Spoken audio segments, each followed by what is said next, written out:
अस्सलाम वालेकुम। टॉपिक है hormonal control of male reproductive system.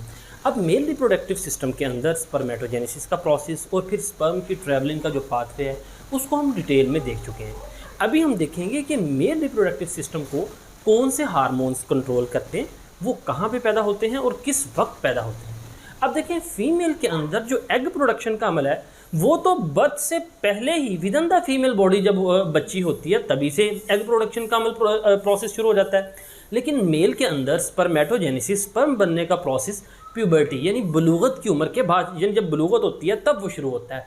और इसको कंट्रोल करते हैं हार्मोन्स जो कि हाइपोथैलेमस और पिट्यूटरी ग्लैंड से रिलीज होते हैं। अब जैसे ही प्यूबर्टी का यानी प्यूबर्टी वो बलूगत की एज आती है तो सबसे पहले हाइपोथैलेमस दरअसल ब्रेन के अंदर एक सेंटर होता है। यहाँ पे आप देखें कि प्यूबर्टी के वक्त हाइपोथैलेमस एक हार्मोन रिलीज करता है जिसे हम कहते हैं गोनाडोट्रोपिन रिलीजिंग हार्मोन। अब ये जो गोनाडोट्रोपिन रिलीजिंग हार्मोन है ये दरअसल ट्रोपिक हार्मोन है। ट्रोपिक हार्मोन ऐसे हार्मोन्स को कहते हैं जो किसी दूसरे ग्लैंड्स की सिक्रीशंस को कंट्रोल करते हैं। अब दरअसल ये gonadotropin releasing hormone pituitary gland का जो इंटीरियर लोब है उसकी सिक्रीशन को कंट्रोल करता है, लिहाजा ये एक ट्रोपिक हार्मोन है। अब देखें, यहाँ पे देखें पहले स्टेप में लिखा हुआ कि releasing hormone stimulate the interior pituitary, यानी ये जो हाइपोथैलेमस से ये रिलीजिंग हार्मोन से मुराद है गोनाडोट्रोपिन रिलीजिंग हार्मोन। ये हाइपोथैलेमस से ये हार्मोन क्या करेगा, पिट्यूटरी ग्लैंड के इंटीरियर लोब को स्टिमुलेट करेगा कि वो हार्मोन प्रोडक्शन स्टार्ट करें। तो लिहाजा इस हार्मोन के स्टिमुलस की वजह से इंटीरियर लोब जो है पिट्यूटरी ग्लैंड का वो दो हार्मोन पैदा करेगा। एक हार्मोन वो पैदा करेगा ल्यूटिनाइजिंग हार्मोन और एक हार्मोन वो पैदा करेगा फॉलिकल स्टिमुलेटिंग हार्मोन। यानी यहाँ पे 2A पॉइंट पे ये ल्यूटिनाइजिंग हार्मोन के बारे में लिखा है और 2B पॉइंट पे फॉलिकल स्टिमुलेटिंग हार्मोन के बारे में लिखा हुआ है।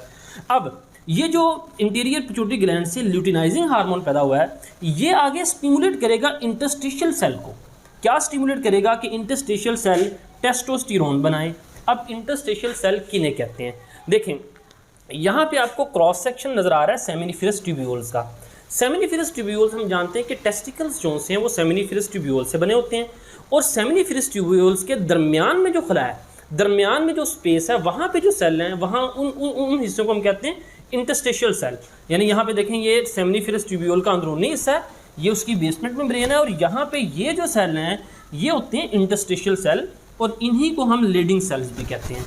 अब यहाँ पे बता रहा है कि ल्यूटिनाइजिंग हार्मोन इन इंटरस्टिशियल सेल्स को स्टिमुलेट करेगा कि वो टेस्टोस्टेरोन बनाएं।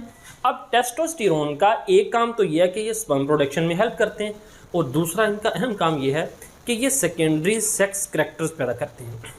जैसा कि मेल्स के अंदर बलूगत के बाद चेहरे पे बाल आते हैं, जिस्म के मुख्तलिफ हिस्सों पे बालों का आना, आवाज़ का भारीपन, शोल्डर्स जो हैं वो ब्रॉड हो जाते हैं और इसी तरह मेल रिप्रोडक्टिव सिस्टम, पीनस इनलार्जमेंट वगैरह। तो ये सेकेंडरी सेक्स करैक्टर्स कौन कंट्रोल करता है, टेस्टोस्टेरोन।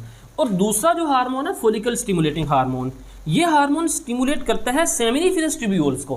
क्यों कि वो सेमिनिफरस ट्यूब्यूल को स्टिमुलेट करता है कि वो स्पर्म प्रोडक्शन शुरू करवाएं।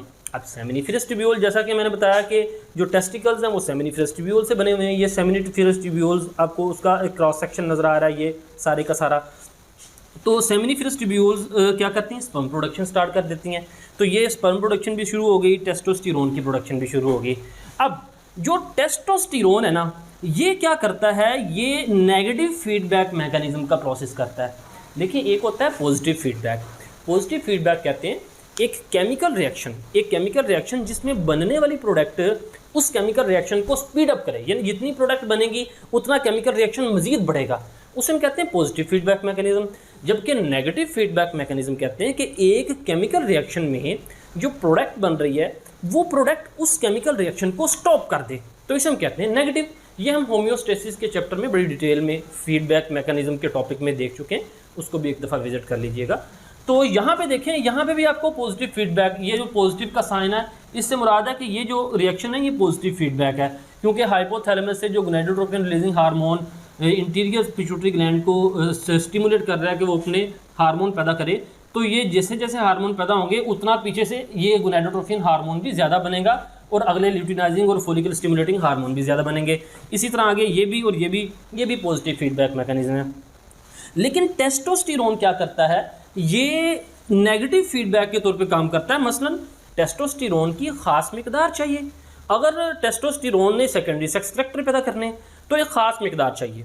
जब वो मिकदार उस ख़ास मिकदार से ज़्यादा हो जाएगी तो टेस्टोस्टेरोन ही क्या करेगा, ये यहाँ से इनहिबिट करके हाइपोथैलेमस को इनहिबिट करेगा कि वो गोनाडोट्रोपिन रिलीजिंग हार्मोन बनाए, यानी गोनाडोट्रोपिन रिलीजिंग हार्मोन की प्रोडक्शन इनहिबिट हो जाएगी, जिसकी वजह से इंटीरियर पिट्यूटरी ग्लैंड जोन्स है वो ल्यूटिनाइजिंग हार्मोन और फोलिकल स्टिमुलेटिंग हार्मोन की प्रोडक्शन को भी स्टॉप कर देगा और टेस्टोस्टेरोन प्रोडक्शन भी स्टॉप हो जाएगी। यानी इससे क्या होता है कि तमाम की तमाम जो सिक्रीशन है स्पर्म प्रोडक्शन और टेस्टोस्टेरोन की सिक्रीशन को एक ख़ास हद में, एक ख़ास कंट्रोल में रखा जाता है।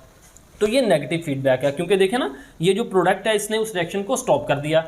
अब इसी तरह यहाँ पे ये सारा इसको रीड कर लीजिएगा, आपको समझ आ जाएगी कि ये चौथे स्टेप में ये जो मैंने नंबर 4 दिया हुआ है, ये बाकी मैंने नंबरिंग दी है, ये 3B है, ये 3B है, जिसमें देखें स्पर्म प्रोडक्शन हो रही है, ये 3A है, ये 3A है, जिसमें क्या हो रहा है कि ये टेस्टोस्टेरोन की प्रोडक्शन हो रही है। इसी तरह एक हार्मोन है जिसमें कहते हैं इनहिबिन हार्मोन। इनहिबिन हार्मोन ये कौन पैदा करता है, ये सर्टोली सेल्स पैदा करते हैं।